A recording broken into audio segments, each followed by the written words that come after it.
যে মাটি একসময় সোনা ফলাত, বাংলার শস্যভাণ্ডার বলে পরিচিত ছিল যে হুগলি, আজ সেই হুগলি অতল জলের নিচে।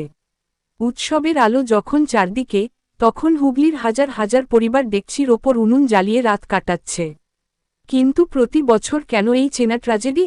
আজ আমরা কোনো রাজনৈতিক কাদা ছোড়াছুড়ি নয়, বরং একদম মাটির স্তরে নেমে বিশ্লেষণ করব, কোথায় কোথায় বাঁধ ভাঙল, এত জল কোথা থেকে এল, ক্ষতির বাস্তব খতিয়ান কি, এবং মাননীয় সরকারের কাছে আমাদের বিনীত এবং বৈজ্ঞানিক প্রস্তাব কি, যা করলে এই নরকন্ত্রণা আর দেখতে হবে না। দুর্যোগ কিন্তু একদিনে আসেনি। একটানা নিম্নচাপের বৃষ্টি এবং ওপরের রাজ্য থেকে আসা জলের যুগলবন্দি কিভাবে মাত্র ৪৮ ঘণ্টার মধ্যে একটা গোটা জেলাকে ভাসিয়ে দিল, তার টাইমলাইন আমাদের বুঝতে হবে। রাতের অন্ধকারে যখন মানুষ ঘুমাচ্ছিল, তখন হুড়মুড় করে ভেঙে পড়ে নদীবাঁধ। মানুষ পরনের কাপড়টুকু ছাড়া আর কিছুই বাঁচানোর সুযোগ পায়নি। আসুন দেখে নেওয়া যাক, এবার হুগলির ঠিক কোথায় কোথায় নদীমাতৃক সভ্যতা জলের তোরে ধুয়ে গেছে। গ্রাউন্ড জিরোর বাস্তব রিপোর্ট। লাল বৃত্ত প্রধান প্রধান বাঁধ ভাঙার স্থানসমূহ: খানাকুল ১ ও ২ নম্বর ব্লক, হুগলির সবথেকে ক্ষতিগ্রস্ত এলাকা। এখানে দ্বারকেশ্বর এবং রূপনারায়ণ নদের বাঁধ অন্তত ৭ থেকে ৮টি জায়গায় ভেঙে গেছে। বিশেষ করে ধান্যঘড়ি, ঘোষপুর এবং খুঁটেপাড়া সংলগ্ন কাঁচা বাঁধগুলো জলের চাপ নিতে না পেরে সম্পূর্ণ বিলীন হয়ে গেছে। পুরশুরা ব্লক, দামোদর এবং মুন্ডেশ্বরী নদীর জল উপচে পুরশুরার বিস্তীর্ণ এলাকার রিং বাঁধ ভেঙে গেছে। সোয়াতি ও ডিহি পুরশুরা অঞ্চলে বাঁধ উপচে লোকালয় প্লাবিত হয়েছে। আরামবাগ পুরসভা ও সংলগ্ন এলাকা, দ্বারকেশ্বর নদীর বাঁধ ভেঙে আরামবাগ শহরের একাধিক ওয়ার্ড এবং গ্রামীণ এলাকা জলের তলায় চলে গেছে। গোঘাট ও সংলগ্ন অঞ্চল, কামারপুকুর ও গোঘাটের নিচু এলাকাগুলি আমোদর ও তারকেশ্বর নদীর বাঁধ উপচে প্লাবিত হয়েছে। সিঙ্গুর ও হরিপাল নদীবাঁধ না ভাঙলেও ক্যানেলের জল উপচে এবং ডিভিসির লকগেটের ব্যাকওয়াটারের কারণে এখানকার নিচু চাষের জমিগুলো সম্পূর্ণ ডুবে গেছে। বাঁধ ভাঙার পর জল শুধু নদীতে থাকেনি, তা গ্রাস করেছে একের পর এক জনপদ। আরামবাগ মহকুমার বিস্তীর্ণ এলাকা বিচ্ছিন্ন দ্বীপে পরিণত হয়েছে। রাজ্য সড়কগুলির ওপর দিয়ে ৩ থেকে ৪ ফুট জল বইছে। খানাকুলের এমন কিছু গ্রাম আছে, যেখানে বাড়ির প্রথম তলা সম্পূর্ণ জলের নিচে। মানুষ খাটিয়ার ওপর মাচা বেঁধে কিংবা ফ্ল্যাট শেল্টারের ছাদে আশ্রয় নিয়ে দিন কাটাচ্ছেন। ত্রাণ শিবিরে চাল ডাল পৌঁছাচ্ছে ঠিকই, কিন্তু এই বন্যার ফলে হুগলি জেলার যে অর্থনৈতিক মেরুদণ্ড ভেঙে গেল, তার হিসাব কে রাখবে? আসুন ক্ষতির খতিয়ানটা দেখে নিই। বাস্তব ক্ষয়ক্ষতির খতিয়ান: কৃষিক্ষেত্রে মহা বিপর্যয়, হুগলির প্রধান শক্তি কৃষি। বিঘার পর বিঘা আমন ধানের ক্ষেত, বর্ষাতি আলু এবং শাকসবজির ক্ষেত পচে নষ্ট হয়ে গেছে। কোটি কোটি টাকার ফসল মাটির নিচে নষ্ট। হস্তশিল্প ও তাঁতশিল্প: খানাকুল ও সংলগ্ন এলাকার বহু তাঁতশিল্পী এবং কুটির শিল্পের কাঁচামাল ও তৈরি পণ্য জলের তোরে ভেসে গেছে। বসতবাড়ি ও গৃহপালিত পশু: হাজার হাজার মাটির বাড়ি ধসে পড়েছে। গোয়াল ঘর ভেসে যাওয়ায় বহু গবাদি পশুর মৃত্যু হয়েছে, যা গ্রামীণ অর্থনীতির অপূরণীয় ক্ষতি।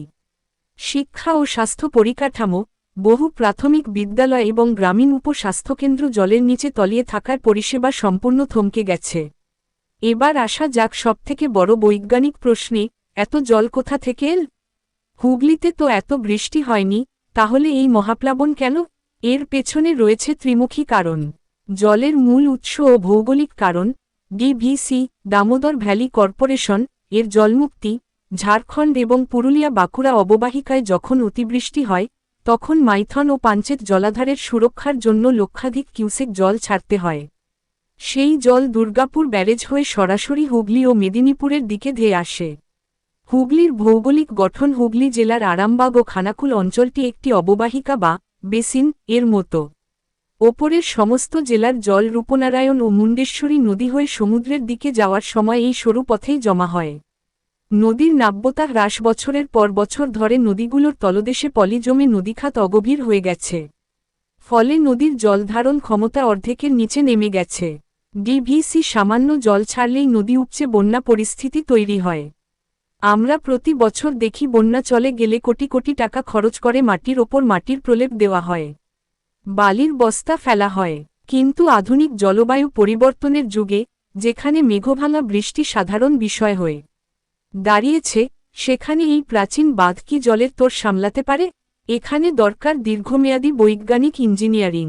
আমরা মাননীয় মুখ্যমন্ত্রী এবং পশ্চিমবঙ্গ সরকারের দূরদর্শিতা ও মানুষের পাশে দাঁড়ানোর আন্তরিক প্রচেষ্টাকে কুর্নিশ জানাই। প্রশাসন ঝাঁপিয়ে পড়ে কাজ করছে, কিন্তু এই সমস্যার স্থায়ী সমাধান করতে মাননীয় সরকারের কাছে আমাদের কিছু বিনীত ও গঠনমূলক প্রস্তাব রয়েছে। কি করলে এই পরিস্থিতি আর দেখতে হবে না? ঘাটাল মাস্টার প্ল্যান ও মুন্ডেশ্বরী দ্বারকেশ্বর ড্রেজিং, নদীগুলোর তলদেশ থেকে বৈজ্ঞানিক পদ্ধতিতে আধুনিক ড্রেজিং মেশিনের সাহায্যে পলি ও বালি তুলতে হবে। নদীখাত গভীর করলে জলধারণ ক্ষমতা দ্বিগুণ হবে এবং বন্যা হবে না। জিও টেক্সটাইল ও কংক্রিটের আধুনিক বাঁধ, খানাকুল ও পুরসুরার মতো অতি সংবেদনশীল এলাকায় মাটির বাঁধের বদলে নেদারল্যান্ডস বা সুন্দরবনের ধাঁচে জিও টেক্সটাইল ব্যাগ এবং কংক্রিটের আর্মার ব্লক দিয়ে স্থায়ী বাঁধ নির্মাণ করতে হবে। আন্তঃরাজ্য জল নিয়ন্ত্রণ ও রিয়েল টাইম সমন্বয়, ঝাড়খণ্ড সরকার ও ডিভিসির সাথে রাজ্য সরকারের যৌথ উদ্যোগে একটি আর্লি ওয়ার্নিং মেকানিজম তৈরি করতে হবে। জলাধার 100% ভর্তি হওয়ার অপেক্ষা না করে বর্ষার শুরু থেকেই অল্প অল্প করে জল ছাড়ার সুনির্দিষ্ট নীতি তৈরি করতে হবে। হুগলির বুজে যাওয়া ক্যানেল ও খাল সংস্কার, ব্রিটিশ আমলের বহুচোখড ক্যানেল বা খাল পুনরুজ্জীবিত করতে হবে, যাতে নদীর অতিরিক্ত জল দ্রুত বিভিন্ন ক্যানেল দিয়ে বের হয়ে যেতে পারে। আমাদের এটাও বুঝতে হবে যে জলবায়ু পরিবর্তনের কারণে এখন কম সময়ে অনেক বেশি বৃষ্টি হচ্ছে। তাই আমাদের বন্যা নিয়ন্ত্রণ ব্যবস্থাকেও আগের চেয়ে অনেক বেশি আধুনিক ও প্রযুক্তিনির্ভর করতে হবে। প্রকৃতির এই ববলের সাথে আমাদের পরিকাঠামোকেও খাপ খাইয়ে নিতে হবে। শুধু সরকার নয়, নাগরিক হিসেবে আমাদেরও কিছু দায়িত্ব আছে। নদী পার ঘেঁষে অবৈধ নির্মাণ বন্ধ করতে হবে। প্লাস্টিক বা আবর্জনা ফেলে জল নিকাশি নালাগুলো বুজিয়ে দেওয়া বন্ধ করতে হবে। বিপদের সময় প্রশাসনের নির্দেশ মেনে নিরাপদ স্থানে সরে যেতে হবে। হুগলির মাটি যেমন নরম, এখানকার মানুষের লড়াইয়ের জেদ কিন্তু ততটাই শক্ত। বিপর্যয় আসবে, কিন্তু সঠিক পরিকল্পনা, বৈজ্ঞানিক চিন্তাভাবনা এবং মাননীয় সরকারের সদিচ্ছায় আমরা এই প্রতি বছরের চোখের জল চিরতরে মুছে ফেলতে পারি। আমরা বিশ্বাস করি, আগামী বর্ষায় হুগলির কোনো মাকে তার সন্তানকে নিয়ে ফ্লাড শেল্টারের ছাদে রাত কাটাতে হবে না। হুগলি আবার হাসবে, হুগলি আবার সোনা ফলাবে। ভিডিওটি ভালো লাগলে প্রচুর শেয়ার করুন, যাতে এই গঠনমূলক বার্তা মাননীয় সরকারের উচ্চমহল পর্যন্ত পৌঁছায়। আপনার মূল্যবান মতামত কমেন্টে জানান। ধন্যবাদ। জয় হিন্দ।